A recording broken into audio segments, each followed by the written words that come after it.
So game week 5 is done and dusted in League 1. It's time we sit down and break down all of the action. 26 goals, 6 red cards. Let's chat about it. Before we do get going, please make sure you leave a like and subscribe. It's free to do both of those things. We're so close to 6,000. I'd love to get over 100 likes on every episode and every roundup this season as well. And if you do find value and enjoy the content, it's free to do both of those things. It helps me out more than you can imagine and pushes the podcast out to others as well. Let's get into it, beginning with Oxford against Charlton. So the game finishes Oxford 2, Charlton 1. The XG for the match 1.27 to 0.47. It wasn't always pretty, but Oxford United beat struggling Charlton to make it 4 on the bounce for the first time in 2 seasons. It's a long way to go, but Oxford are top of the table. I'll say it again, Oxford United, the side that very nearly got relegated last season, are top of the table, and as an Oxford fan myself, I am over the moon. It's only been 5 games, but I can still enjoy it, can't I? When looking at it from an Oxford perspective, it won't be the best performance of the season. In fact, it hasn't when you compare it to other games we've won and played this season. But even with patchy moments here and there, we've found a way to win, a really important trait to have, and that can only be seen as a positive. Tyler Goodrum delivering the goods once again. We'll be delving deep into his performance. The star boy, one of our own, continuing to just get better and better every single week and provide some fantastic, crucial moments within games of football. The confidence is high and the fearless nature continues across this young group of players, even with setbacks within the game. The desire to respond and find a way to get a result and to end the game positively is always there, a trait, like I mentioned earlier, that can only be seen as a massive tick in the early stages of the season. From a Charlton perspective, I wasn't convinced, far too inconsistent across the game, looking pretty unconvincing in both boxes. A response did come after half-time. We'll touch on the graph in just a second and you'll see a real spike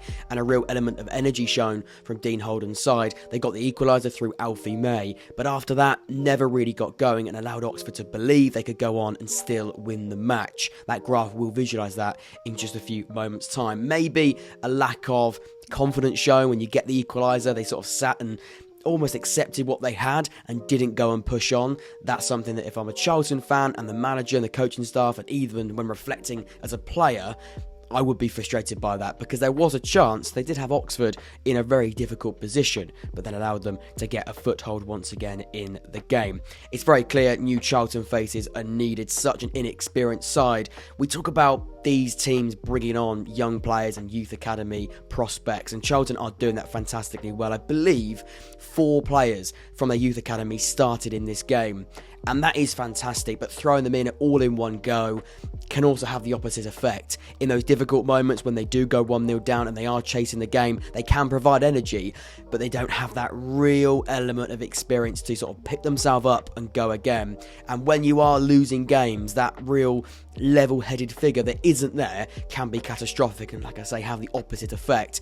It's good and the young players will be learning from that, but confidence-wise, it can't be a good thing. Those new owners do need to start putting the money where their mouth is, because I look at that squad, they've done well, you'd say, generally across the summer, but with injuries to some key players like Kamara and others that have been brought in, they do need more, and that's important they do and get that done. When looking at the graph in front of you, the graph does show Oxford were in control for large spells, especially in that first half. Even when the game did slow down in tempo between the 30th minute and half-time, Charlton never really got going and tried to gain their own rhythm of the match. Oxford didn't look like conceding, didn't really look like scoring, and Charlton almost accepted that, and that's what I mean about not having the experience and not having somebody to go, right, we can sniff out a potential chance here to give Oxford a really good go. And they didn't. They let us be a little bit passive and slow the game down, and like I say, never were feared by Charlton, even when it did go quite flat until half-time. As mentioned earlier, after the half-time break, Charlton did come out with an element of energy, got the equaliser, but never looked like winning the game. It's very clear, you can see for about 30 minutes Charlton were on top and caused Oxford issues. Conceded, of course, Oxford, but then after that, straight back in the favour of Oxford. Conceded the goal, but then tried to respond very quickly. And Charlton, for a side that shouldn't be doing that, allowed us to do so. Oxford took the game and won the game. at the death. When looking at the stats in front of you, Charlton had 64% of the ball in that second half, but only managed to have 2 shots on goal, and of course, one of those was converted by Alfie May. I come back to the point of Charlton never looked like they were creating endless opportunity. They were very, very passive in those key moments, and even with the energy, and even with that energy they did show after half time, you never thought that's a big Charlton opportunity, that's a big moment. And when Dean Holden does reflect on that, that'll be the frustration. They had the energy, they had the mentality shift of, right, we're going to give Oxford a really interesting test and see how they respond to being pressured and being pressed much more heavily and frequently. But did they have that end product? Did they have that output of creativity and goal scoring ability? I mean, maybe goal scoring with Alfie May. He's a fox in the box striker. Their goal did come from a scrap in the penalty area, being well converted. But multiple chances. Alfie May was isolated time and time again. We'll come on to Alfie May and his performance in isolation in just a second. Across every Charlton midfielder and wide player, only 3 key passes were made, leaving the likes of Alfie May with only scraps across the game. And again, when he did score, you thought, that's what Alfie May's about. That's what Alfie May's about. He doesn't need loads of chances, but he does need more than just scraps across the 90. Oxford continued those positive habits in the attacking third. 2 big chances from 16 shots and a moment of magic from Tyler Goodrum, enjoying those moments every single time. That hit was wonderful. Go and watch that first goal from Tyler Goodrum. It's got to be a contender for goal of the weekend. Let's move on to key players. And speaking of magic, Tyler Goodrum was superb. The best piece of transfer business that Oxford could do before the window shuts at the end of next week is getting Tyler to sign a lifetime contract, or at least I could accept 3 years, maybe 5, but either way, he was incredible. Tyler Goodrum, 2 shots from 2 goals and 1 absolutely stunning hit. 2 chances created, 100% successful dribbles, and of course, the match winner at the very key moment. The lad is playing with complete confidence and a smile on his face. It's a cliche, but nothing is phasing the young player right now. He's fearless, he's attacking everything, he's driving at players in such a positively aggressive way, full of output. Just don't let him leave next week, please. Let's touch on the average positions of Charlton. I always say average positions can be a very, very effective way of visualising certain things. Once again, I think they can. It's very clear how isolated Alfie May was in the game before those early changes were made. 1, actually in that first half, and 2 at half time. You can see 2 sets of average positions, both from Charlton. The first one before the substitutions, the second after those subs were made. The early change was really, really important. Did it work very effectively? Not completely, but it did see an improvement and did allow Alfie May to have some support around him. The first one does show sheer gaps between Alfie May and his teammates. The second graph does show how close other players were to Alfie May and the improvement that was shown. And also, you can see a change in formation as well, a more visible 4-2-3-1 in possession. But again, they will learn from that. I don't think that formation is the right way to go. I think Dean Holden accepted very early on that he'd made a mistake in the formation that he'd started. You can't play Alfie May that isolated because he's not a physical number 9. He is somebody that is very, very quick. He's very, very good at driving at players. He's got great dribbling ability. He's a fox in the box, clinical striker, but he's not a 6'5", bullish number 9. He's not that. He's very effective in his own way, but he can't be playing that isolated. And again, we saw maybe the idea was get him behind, and again, he does have the ability to do that and expose maybe Elliot Moore's pace in certain occasions. It didn't. I think it worked really well. Elliot Moore was fantastic at beating him in the air, as you'd expect, and actually on the ground as well, winning most of his duels against Alfie May. But it didn't work. It didn't work. I think Dean Holden accepted that very early on, hence the very early change that he made before the break. Let's go and touch on the final points then. How do I reflect on this game other than complete positivity? From an Oxford perspective, it keeps the winning run going and confidence levels just very high. It's very clear though, plenty of work needs to be done at Charlton. A clear understanding at the back needs to be implemented, and an element of consistent threat going forward also needs to be created. It could be a very busy week at Charlton, and I'd say it should be a busy week at Charlton if they have any aspirations to be where we thought they would be at the start of the season, the top end of the League One table. The winning run does continue. I'm excited, I'm happy, and we're top of the table. So it finishes Lincoln 3, Blackpool 0. The XG for the match 2.11 to 0.81. It was a very professional win for Lincoln City, who were happy to concede possession to a toothless Blackpool side. Let's touch on Lincoln first and foremost. Mark Kennedy got the game plan spot on. That's the headline for me. Mark Kennedy was perfect in the way that he set up his side against Blackpool yesterday. Concede the majority of the ball, but ensure a clinical edge was shown in those big moments. Lincoln showed the importance of being well disciplined and well organised off the ball and hard working out of possession, leaving Blackpool out of ideas in the attacking phase. Same old story for Blackpool. We'll come on to their angle in just a second. But finally on Lincoln, it's intelligent, it's effective, and in the end, very, very convincing. Let's touch on Blackpool then. As mentioned earlier, toothless, a real lack of ideas in the attacking phase. Unlike Mark Kennedy, Neil Critchley, in my eyes, got it all wrong. The decision not to play a traditional attacking midfielder with Jensen Weir just sat on the bench is completely baffling. It really did confuse me, and a huge reason why I think they were passive throughout the game, and like I say, lacklustre in the final third. We say it all the time, it's fine having the ball, but what are you going to do with it? Yesterday, Blackpool offered nothing with the majority of possession. Let's touch on the graph in front of you here. The graph does paint a clear picture. Blackpool were comfortable with the ball for 70 minutes, but provided no output. The red card for Blackpool in the 72nd minute shifts the control towards Lincoln for the final moments of the game, but Lincoln throughout the majority of the match soaked up the pressure well and converted any chances brilliantly. They answered every Blackpool question and asked plenty of their own. And again, this is further emphasised when looking at the statistics. Let's take a look at those. This is further emphasised when looking at the statistics. The possession stats heavily favour towards Blackpool, but with only 3 shots on target through the entire 90 minutes, you have to ask the question, was it all worth it? That's now 2 goals from 5 games for Blackpool, with 3 0-0 draws coming into this one, but this time the difference being Lincoln punished them for their lacklustre efforts in front of goal. Lincoln created 3 big chances, or had 3 big chances, 2 being from the penalty spot, once again showing their progressive and positive nature inside the area without plenty of the ball.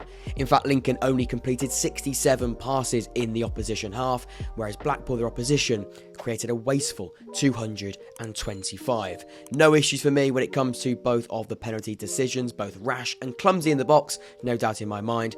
They should be given as penalties. Of course, the 2.11 XG does slightly bump up the expected goals, but again, they deserved it. Both were penalties, both were silly and rash tackles. No issues on my end. I don't actually think Blackpool fans were too concerned about it either. When it comes to key players, Jake would never forgive me if I didn't mention the importance of Ethan Orahan once again. His energy in both boxes and his willingness to drive into those dangerous areas. The hard work is shown on his heat map. The goal he scored in the 40th minute comes from exactly that, a powerful run with a powerful finish at the end of it. He was once again incredible within this Lincoln side, and when you think when they picked him up in last January, what a coup that was. A great addition, and once again he continues to show his fantastic worth in this Mark Kennedy team. Let's go on to the final points then. It was such a well-disciplined Lincoln performance with the intention to be hard to beat but effective in the opposition box, and all of those came off, and that's where I come back to the headline. Mark Kennedy got the game plan spot on. Tactically, spot on, except they may not have the majority of possession, but trust in their back line, trust in their robust, well-organised nature, and be clinical in those key moments. The fine margins being a massive reason why Lincoln deservedly come out on top. It's the same old story for Blackpool, really bad in the final third. They must improve that area sooner rather than later, because sides like Lincoln will punish them.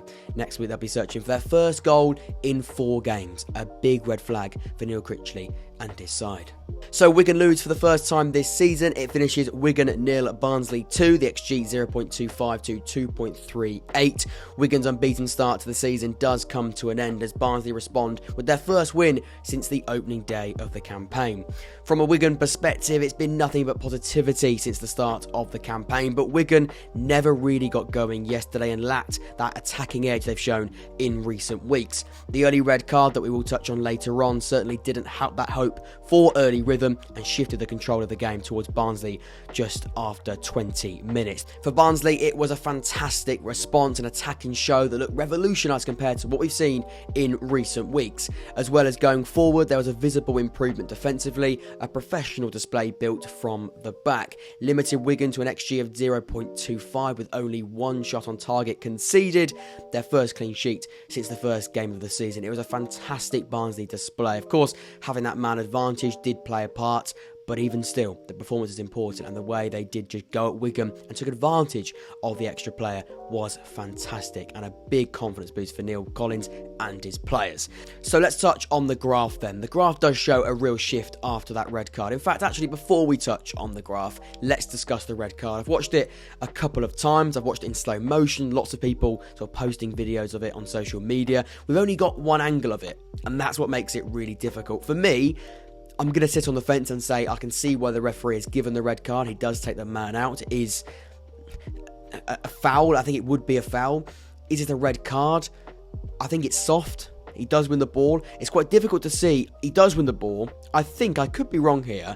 I've watched it quite a few times. I think it must have touched his arm of some sort as he goes down, and then the ball does shift in another direction and makes it look like he hasn't won the ball from that angle. He does win the ball. The ball then just does sort of ricochet off his arm and go in another direction.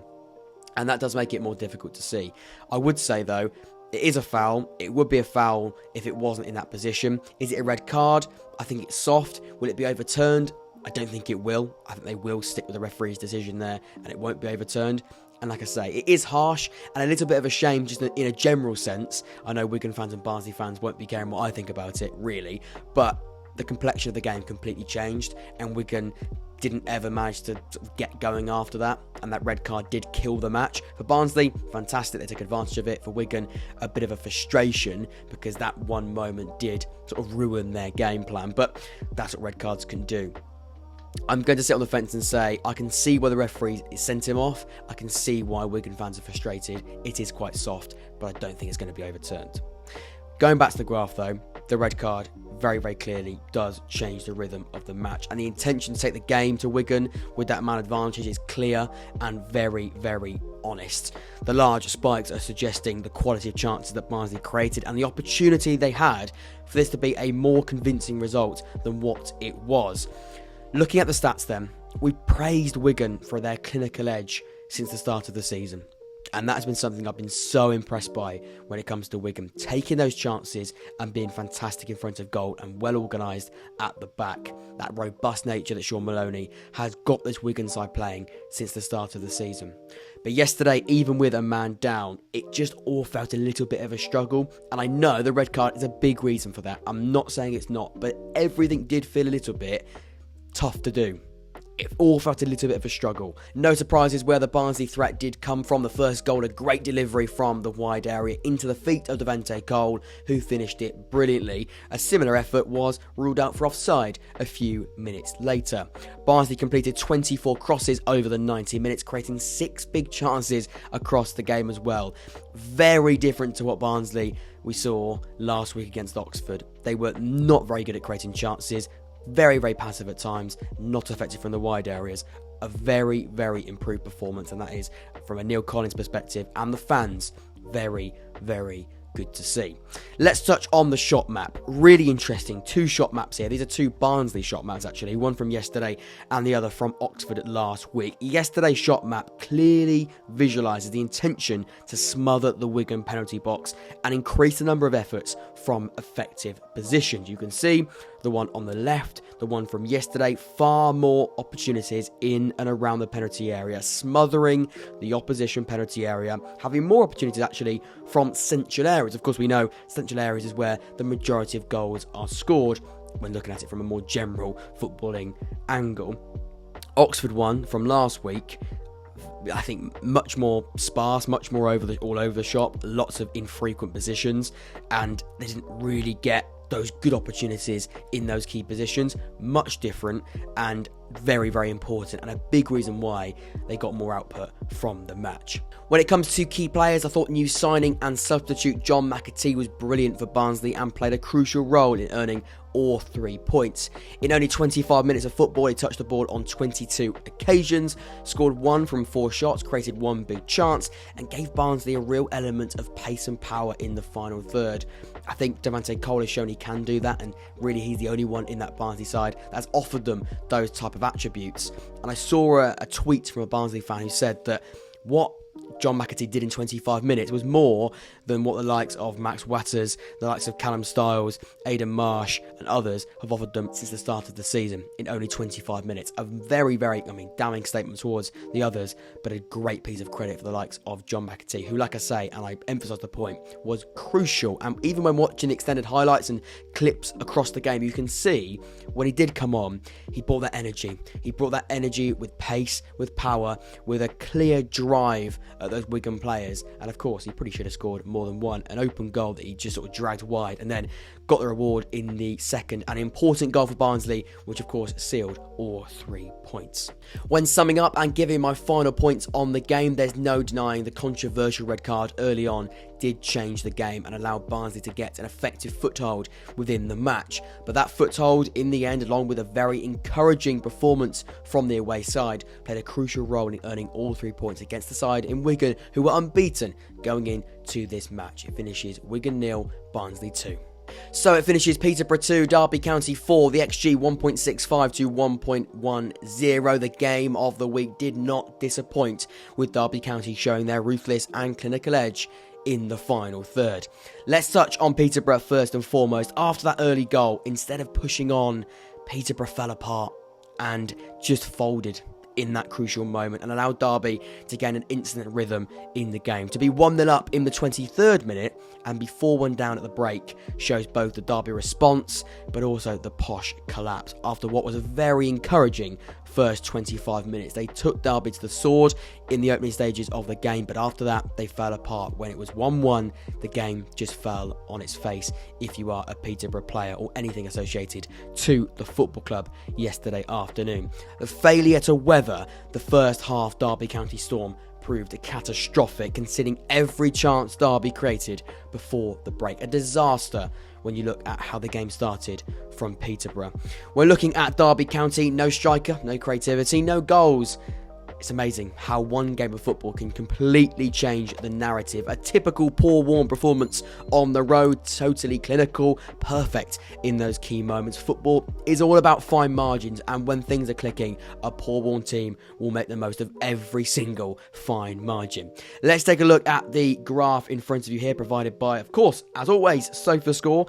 The Peterborough collapse is clear when looking at the graph. After a strong start, Derby punished them for a real shift in momentum. And you can see that really from the massive spike of blue and consistent spike of blue from, like I said, the 25th minute until the end of the first half. When looking at the statistics, the clinical edge is further emphasised. Derby scored 4 from 5 efforts on goal and created a 0.99 XG from set pieces. Of course, Cashin scored a header from a set piece as well. We'll touch on Waghorn in just a moment because he was just incredible, superb, perfect.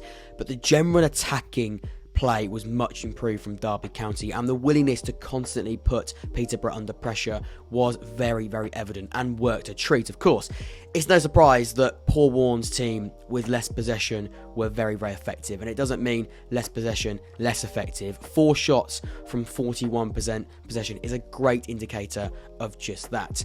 When it comes to key players, I wonder who we're going to pick. Of course, it's Waghorn, probably not just man of the match, but also man of the weekend. Waghorn was fantastic for Derby County yesterday. His presence in the penalty area was a constant threat, bagging a well-rounded hat-trick. That will take the headline, of course it will, but his presence in the box was very, very clear. From only 5 shots on goal, he converted, of course, 3 with a personal XG of only 0.39. An XG of 0.39 to score 3 goals is just utterly clinical, and what Derby have been missing in a striker. He linked up the play brilliantly well with 3 key passes into the final third, creating one big chance for his teammates as well. A perfect striker performance. One of those days as a striker where everything you do touch turns to gold. Fantastic from Martin Waghorn, my man of the match, the key player in this game, and has to be the man of the weekend. I want to touch quickly on those average positions of Derby County because supporting the attacking bodies of Derby was a crucial aspect of this game plan. Let's take a look at the graph here. We all know Waghorn isn't blessed with loads of pace and great pace at the age of 33, but we also do know how good he is in front of goal and when surrounded by creative players. They very much ensured they never isolated him. And again, that created an opportunity to create, but also to play off him throughout. Having Mendez-Laing on that right-hand side offered an element of pace and purpose. Of course, his sister on 2 occasions, one being from a corner, but you could see having that real pace and purpose, having that element of creativity. And we know the bullish, strong, powerful nature of Mendez-Laing on that right-hand side, bursting with Jake Rooney, who did fantastically well on that right centre-back role, overlapping on multiple occasions. That worked an absolute treat. Final points then. What are my final points on this match? A bad day at the office for Peterborough. 4 goals conceded, a total collapse, and their manager being sent off. It wasn't ideal. One to learn, but also to forget very quickly. So impressed by Derby County. They were clinical, well organised, and they got a response. And now Paul Warne, you have to say, away from home, it was just a perfect all-round performance. And of course, the Waggy Show was a big reason why they came away with all 3 points at Peterborough. Fair play to them. Let's go around the grounds. So around the grounds we go. We begin with Fleetwood 0, Shrewsbury 1. Fleetwood with 2 red cards in that game as well. It doesn't seem like it's getting too much better for Fleetwood very quickly. Port Vale 1, Carlisle United 0, Cheltenham 0, Northampton 1. A great result on the road for Northampton. Important, of course, back-to-back wins now after their win at home to Peterborough, should I say, last weekend on the road against Cheltenham, defeating them. Cheltenham very much struggling. Bristol Rovers 1, Wycombe 2, as Wycombe now starting to click. The new players buying into the way that Bloomfield wants his new Wycombe side to play. We've touched on those 2 games there. Leyton Orient 2, Cambridge United 0. Leyton Orient winning their first game of the season. Burton 1, Bolton 1. A great point for Burton, of course, at home to Bolton. Stevenage 0, Pompey 0. A red card each in that game as well. Not ideal for Pompey, struggling once again to score goals. Defensively, absolutely fine, but that output, that goal-scoring output, still not there. A worry for John Messinho and his side, because we know with the aspirations of getting promoted, goal-scoring ability is crucial. Exeter 2, Reading 1. A great result at home to Exeter, who go second in the league. Wigan, Barnsley, we've touched on then. Of course, Peterborough, Derby, we touched finally just a second ago. So those are all of the games around the grounds. Of course, if you do enjoy the content, please make sure you leave a like and subscribe. Over 100 likes would be incredible. So close to 6,000 subscribers. Until next time, I've been Jack. This has been the Jack Wood Football Podcast, and I will see you all very, very soon. A busy week. Take care.